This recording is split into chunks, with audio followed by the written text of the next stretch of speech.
อันนี้เพิ่นเกี่ยมแฮทุกคนเนาะหากผมเคยมาเบิ่งข้างหลังนี่แหละครั้งแรกที่ได้มาเพราะว่ามาแต่เฮืองามนะทุกคนอันนี้น่าจะโอ้นี่ก็เทียนบ่วะ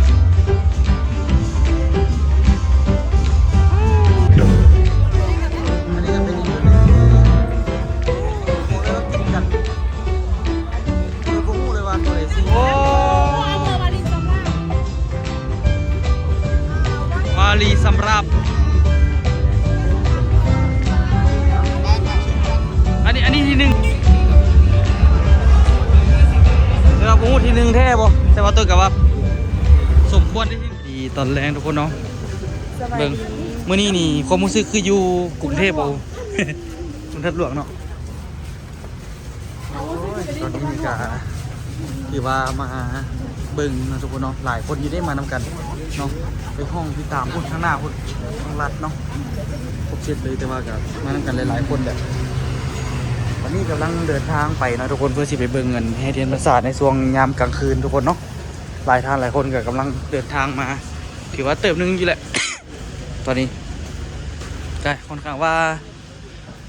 อึกกระทึกอยู่แล้วทุกคน เอากับค่อยๆย่างไปแต่ว่ากับยังใครดอกตัวก็ยังมีอินเทอร์เน็ตเนาะ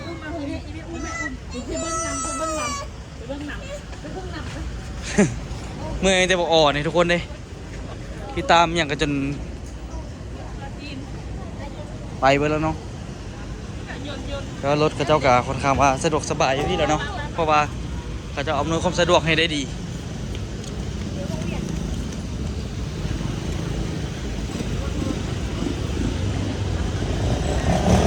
ว้าวมีเหือผมส่งเหืออยู่บกได้ไหมนี่นี่เฮตานี่เลยนั่งอันนี้ไปเลยปิดขบวนเฮใช่อันนี้ยนต์น่ะแม่อันนี้เหือเบิ่งขี้เหืออยู่ทั้งบกมีปักทูบอีกทุกคนเลยเจ้าพ่อสวยพออยากแบบว่าตะขาบเพชรเจ้าพ่อตะขาบเพชรมันกันหลายคนทุกคนเนาะน้องรัดเป็นยังครบเสร็จเลยพี่ตามอีก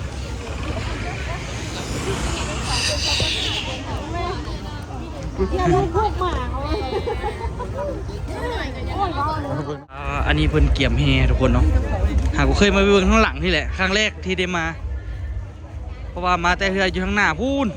อันนี้เพิ่นเกี่ยมแฮบรรยากาศตอนกลางคืนกลางคืนเนี่ยนางล้ำกับสิอารมณ์ดีแน่เนาะเพราะว่า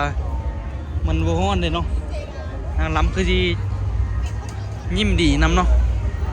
มือสวยก็ยิ้มเหมือนแต่ยิ้มแห้งๆเพราะว่าฮ้อนเด้หอมข้าวขนาด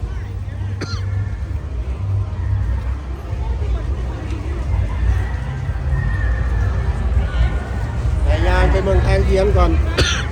ฮะยางไปเมืองทางเทียมไปใครอีดอกมีพี่ตามเป็นไกด์เพราะว่าน่ะเพิ่นฮู้หมดแล้วเด้อันใดเป็นอันใดเอายางไปชมเทียมน่ะโอเคพร้อมไปเมืองแฮอยู่พุ่นก็ได้โอเคไปเอาตามเจ้าดินพาไปเทียมก่อนพี่ตามไปไหนกับว่าทั้งนั้นแหละ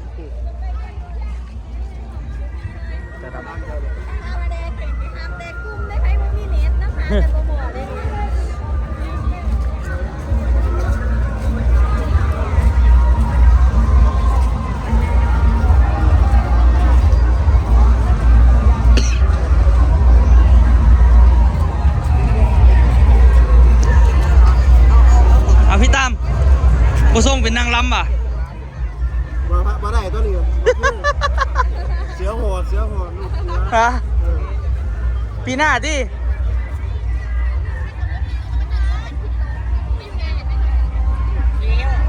อย่าว่าไปว่า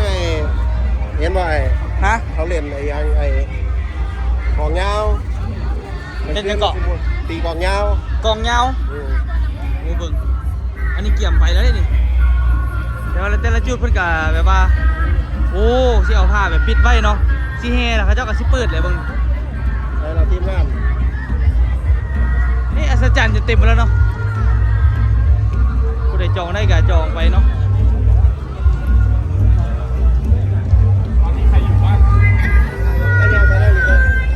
ไปนี่ป่ะ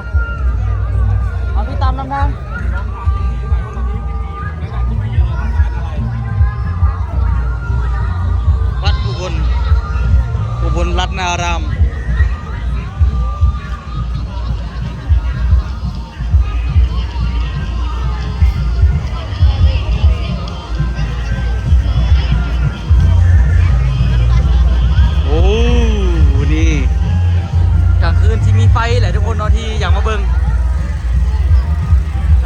ลังการไปอีกแนวเด้อโอ้เนาะอลังการอีกแนวกลางคืนเนาะไทยคือว่าขึ้นดีเนาะ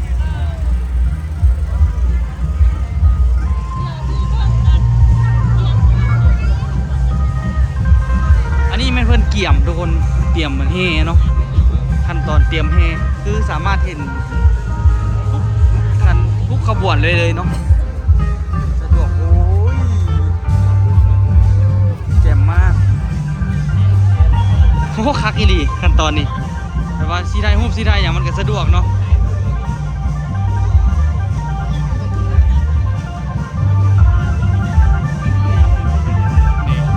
อันนี้ยังไม่ได้เปิดไฟทุกคนนะครับเปิดไฟคือเสียอลังการเนาะแต่ว่าน่าจะมีไฟที่บอก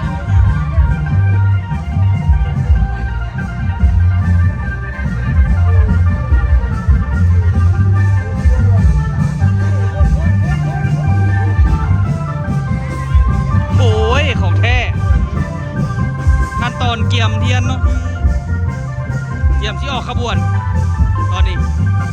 คือสุดๆเลยเนาะแต่ละลำกับมีเอกลักษณ์ของเราเนาะ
ทุกคนมากลางคืนเนาะ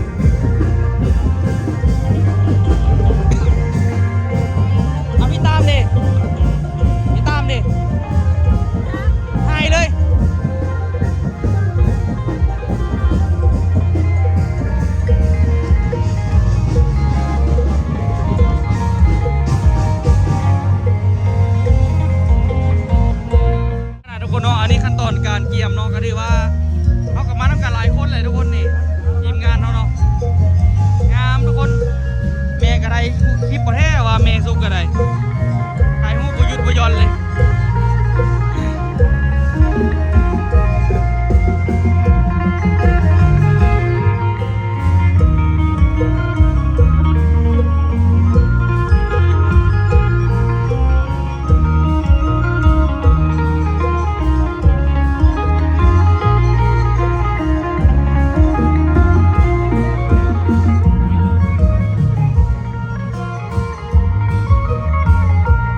การงานสร้างทุกคน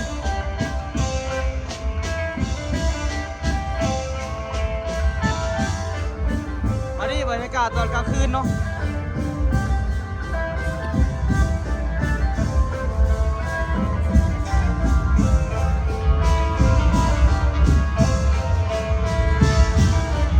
อันนี้วัดสีแสงทอง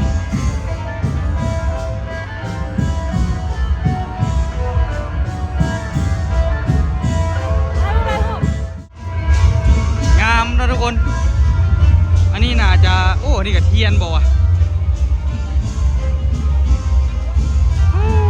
เทียนผสมแบบลวดลายแบบงานฝีมือคือเก่านะทุกคนเนาะแบบว่าการสานนะทุกคนเป็นภาษาตัวนั้นเสื้อผูกพื้นเนาะงามทุกคนอันนี้วัดสีอ่านแล้วนะทุกคน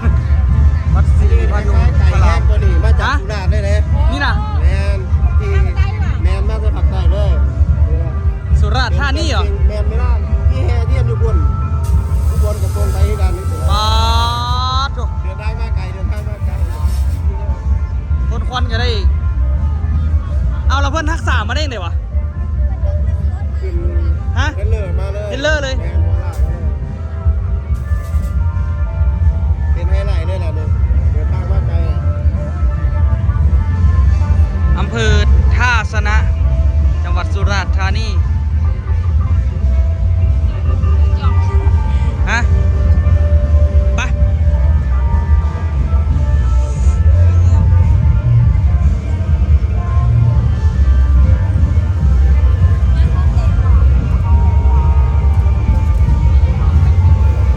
ดูนี่ก็จะ ม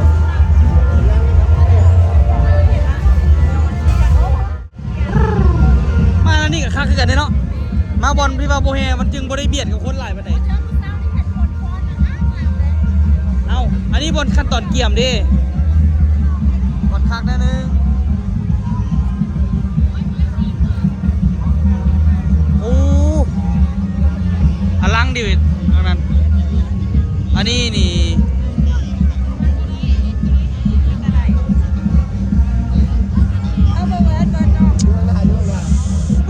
ตอบยากไปเนาะตัวหน้าเขียวๆหันฮะมากบ่มากตัวหน้าเขียวๆข้างหลังคุณแต่อันนี้ก็งามนี่อันนี้ก็ค่าคือกันนี่ฮะอันไหนก็ ไปตองก็ไปต้านนี่ล่ะมันจะมีสองคนเนี่ย อันนี้อำเภอนาดจรวย ก็เปิดพี่ๆแล้ว ตรงนั้นเปิดเวทีทุกคนเบิ่งอยู่นี่กับผมปวดขาได้เนาะ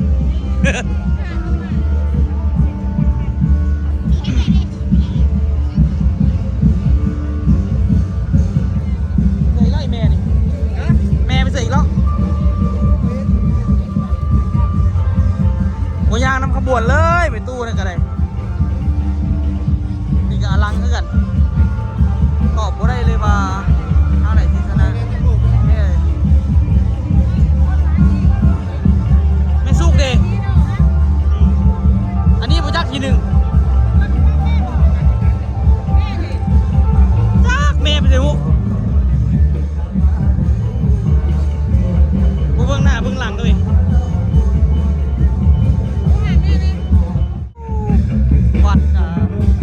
วัดนี้ได้ผู้จักทุกคนอ่านบ่เป็น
อันนี้ก็เป็นอีกจุดหนึ่งที่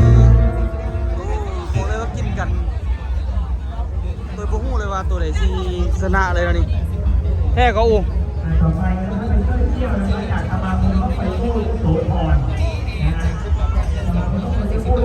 อันนี้ก็อลังคือกัน สุดๆเลย ดีขนาดที่ได้มากลางคืนเนาะ แสงสีเสียงจะเต็ม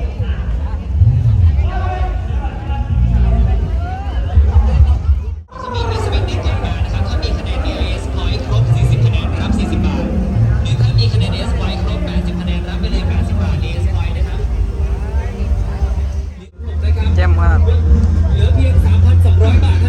แต่ไม่สู้คนมักไม่สู้คนมักสีนี่ฮะไทยเหรอ มักแห้งเนาะสีนี่เนาะทุกคนเบิ่งความอลังการเนาะมันใหญ่โพดล่ะสายไฟก็ต้องได้มีเซฟตี้ตลอดเนาะแม่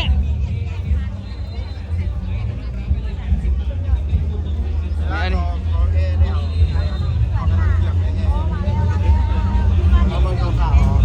ไม่นี่ขาดบ่ได้เลยไม่นี่โอ้อลังแท้ดิบังเอิญมีเสียงสะท้อนมาอะไรงาม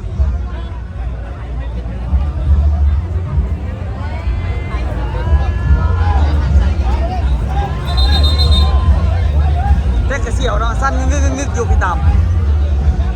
เสี่ยวยันมันลบหันคดครับอยู่เด้อฮะ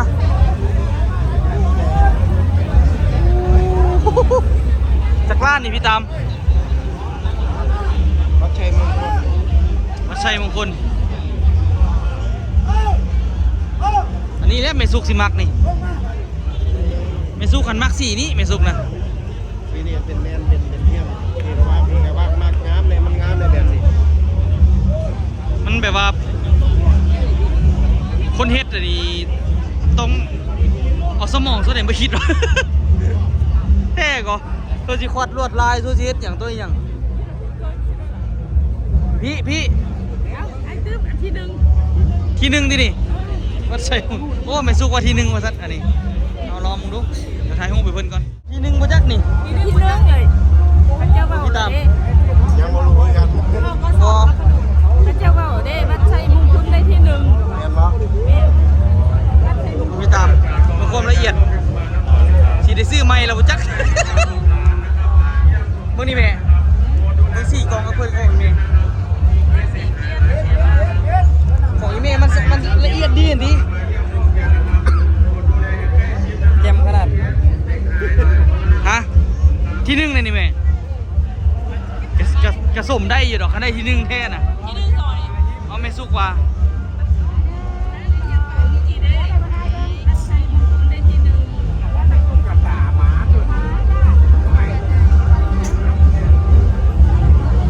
ขนาดพิลิกแค่พิลิกว่ะแบบว่าเทียนสุดยอดเลยสุดยอดแบบบุ้งจิวาจังเลย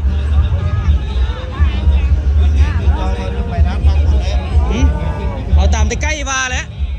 ไปทำบุญกันเดียวแล้วสุดยอดเลย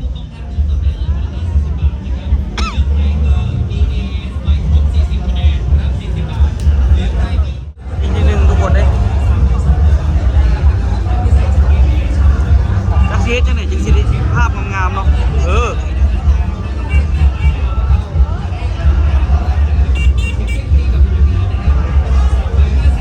เดี๋ยวผมทีหนึ่งแท้บ่แต่ว่าตัวกับว่าสมควรได้ที่หนึ่งอยู่เนาะเพราะมันน่ะนะค่อนข้างว่างามแหงเนาะงามโดยลวดลายทุกอย่างยอดเลย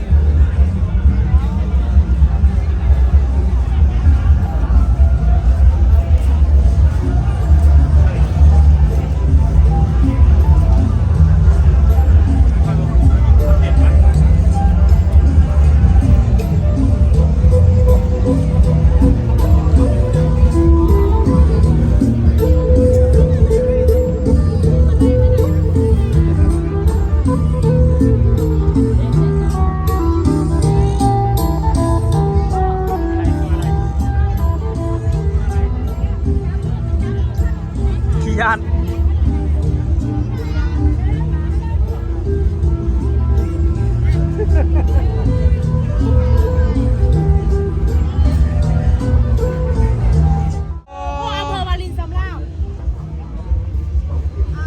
วาลีสำราบอันนี้ที่หนึ่งวะจ๊ะ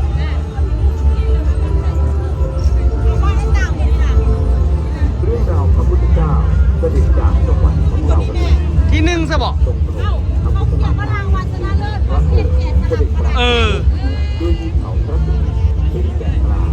พระป่าบนจังหวัดดาวดึงตั้งอยู่บ เฮ้ย นยอ แม่ ด นะลงแล้ว ทางเขาพระสุเมรุมีเท้าสักการะ ต่างจากหัวไอ้ทุกคนวะ พร้อมดอกเทพเทพธิดาที่ข้าเรามาแด่มนุษย์รองรับเสด็จจากนอก บ่ฮู้ว่าเพิ่นวัดจากหยังเนาะการแกะสลักหรืออย่างต่างๆมันก็เรียกว่าก็สุดยอดหั่นน่ะ พุทธองค์อันแสดงถึงการยอมรับของทั้งโลกตกและโลกต่อพระธรรมการเสด็จกลับโอนพระเมตตาพระองค์ทรง ไปน่าจะมีหลายรางวัลเนาะทุกคนเนาะ ดิ้งเรือสมุทร หลายรางวัลแฮง แห่งสวรรค์ที่เรียกไปในโลกถ่ายทอดเรื่องราวสำคัญตามในโลกทั้งเก่าวันนี้อย่างนี้ บางอย่างแบบนี้เนาะ โดยเรื่องต้นด้วยพลังขาวสตาร์ดูมาได้ยาวผ่านความหวานในทางรถกับรักษาสะท้อนที่แห่งสารเกิดจากด้วยทางวิญญาณ เขาเจ้าไปใส่เวลาคนอื่นน่ะ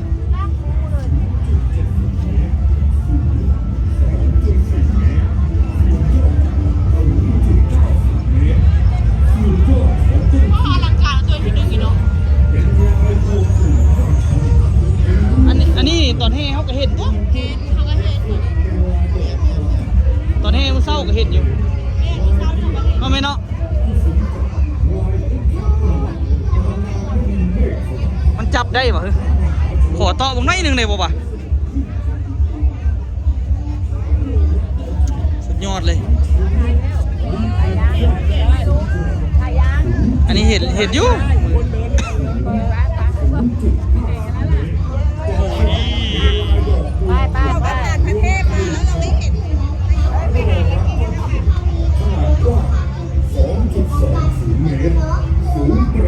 นี่ลายนมแพรนี่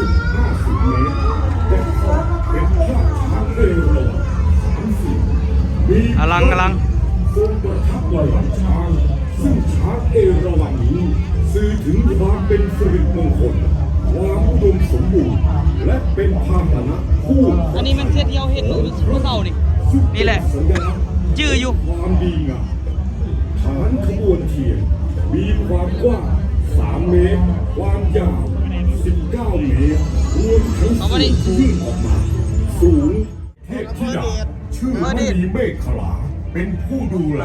รักษาสัตว์ทั้งหลาย ซึ่งศรัทธาในความเพียรของพระมหาชนกและได้พาพระมหาชนกขึ้นฝั่งกลับไปยังนิทิรานครช่วงกลางแกะสลักเป็นภาพเรือสินค้าที่พระมหาชนกกับบริวารกำลังอับปางอยู่ในมหาสมุทรฟ้าเปลวคลื่นที่มีทั้งพญานาคปลาปูสัตว์ดุร้ายนานาชนิดภายในเรือมีลำต้นเทียนและฐานรองรับต้นเทียนเป็นภาพพระอินทร์ทรงช้างเอราวัณส่วนหลังแกะสลักเป็นภาพราชรถที่มีบัลลังก์สี่เหลี่ยมซึ่งพระธิดาของพระเจ้าโปลชนกพระนามว่าศรีวลีเทวีใช้ในการเสี่ยงทายเพื่อเลือกผู้ที่จะมาครองราชสมบัติว่าผู้ใดรู้ 5,000 บาทได้รับการสนับสนุนจากอำเภอเดชอุดมและองค์กรปกครองส่วนท้องถิ่นในเขตอำเภอเดชอุดมทั้ง 19 แห่งเทศบาลเมืองเดชอุดม สุดยอดเลยนะทุก ผู้ คนเนาะ อำนวยการสถานศึกษาภาคีเครือข่าย อันนี้ การ คือ พั จุด ฒ ที่ นา เขาเจ้าว่า อำเภอเดชอุด อั ม นนั้นคือแสดง ร ค วน ม ลาว ทั้งส่วนราชการรัฐวิสาหกิจเอกชนภาครัฐกำนันผู้ใหญ่บ้านและประชาชนในเขตอำเภอเดชอุดมคณะผู้จัดทำต้นเทียนวัดเมืองเดชอำเภอเดชอุดม จังหวัดอุบลราชธานีประจำปี 2569 พระประหลัดอโนไทย อโนทโยเจ้าอาวาสวัดและเจ้าคณะตำบลเมืองเดชฝ่ายธรรมยุทธนายจักรพงศ์พันโชคนายอำเภอเดชอุดมสมาชิกสภาผู้แทนราษฎรจังหวัดอุบลราชธานี งามขนาดเดี๋ยวเขาสิเข้าไปงานนะทุกคนตอนนี้เกี่ยมเข้าไปงานละยังมีแบบหลายจุดอยู่ที่เขาที่ได้ไปเบิ่งฮะเด้บนเขามานั่งเบิ่งกันเลยเนาะบ่อยากปวดขากันเลย นั่งเมื่อไหร่ ฮะ นั่งเล่นแถวนี้ก่อนก็ได้ อันนี้จะเป็นศาลหลัก อ้าวดีดิใส่มาสิเมื่อละเฮ้ยโอ้ มันต้องอ้อมไป บังเอิญเนาะ ต้องอ้อมเอา พอดีคักเลย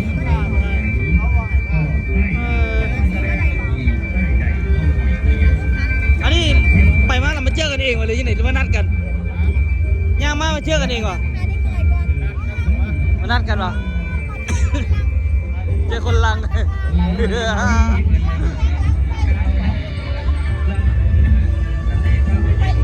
โอ้ตังโพอันนี้ก็ได้ ไปเมื่อไหร่ได้หรอ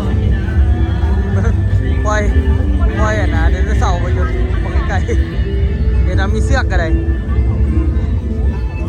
แจมเลยทุกคนน้องมีโอกาสได้มานี่ก็ถือว่าสุดๆแล้วเนาะนี่บุญบ้านสนาเนี่ยไม่ได้มาเจอกันได้เดี๋ยวนี้นี่แต่ว่ากลางคืนนี่น่ะมาแล้วเอามาละ วันนี้มื้อเที่ยวนะทุกคนเนาะเอาเต็มที่ก่อน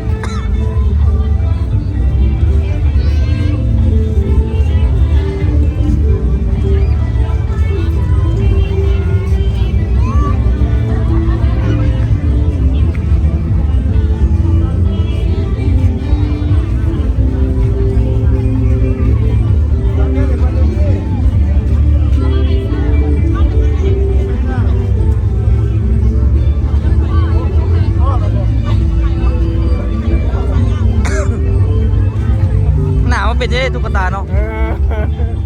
อยากไปกอดพี่กันด้วย โอ้เดี๋ยวเป็นตาเพื่อที่ได้เงินนะนะ เพราะไม่ได้กอดตุ๊กตาได้ก็ ขวัญใจเล็กน้อย แต่ถ้ามีรักมันจะแสดงมาก โอ้ยก็ได้อ่ะออโต้เดี๋ยวโอ้ยน้ำปูเดี๋ยวตัวสิได้อุ้มมันนะลูกก่อนนะทุกคนอันนี้เป็นร้านนะนะศาลหลักเมืองเนาะที่พระเจ้าซีโซแล้วก็สิสามารถเบิ่งถ่ายทอดสดอยู่นี่ได้สะดวกสบายเนาะบ่ต้องไปเบิ่งอย่างไกลก็สบายนั่นเองเนาะทุกคน อันนี้นี่มาพาทุกคนมาเบิ่งจุดวางโซเนาะอย่างเดียวเนาะแต่ว่าจุดที่พระเจ้าเริ่มแสดงนี่ก็ยังบ่ได้ถ่ายทุกคนเบิ่งเลยเนาะห้ามติดตามตอนต่อไปทุกคนเนาะเพราะว่าคลิปมันสิยาวเกินไปเนาะเพราะว่ามาแล้วก็อยากเก็บช็อตเต็มที่ให้ทุกคนได้มาเบิ่งนํกันเนาะเพราะว่าโดยก็บ่มีเวลาสิได้มาตลอดเนาะเดินทางมาไกลกันโดนมาเถอะโดนบ่โดนก็ 3-4 ปีแล้วจึงได้มาเนาะไปเจอกันคลิปหน้าทุกคนเด้อ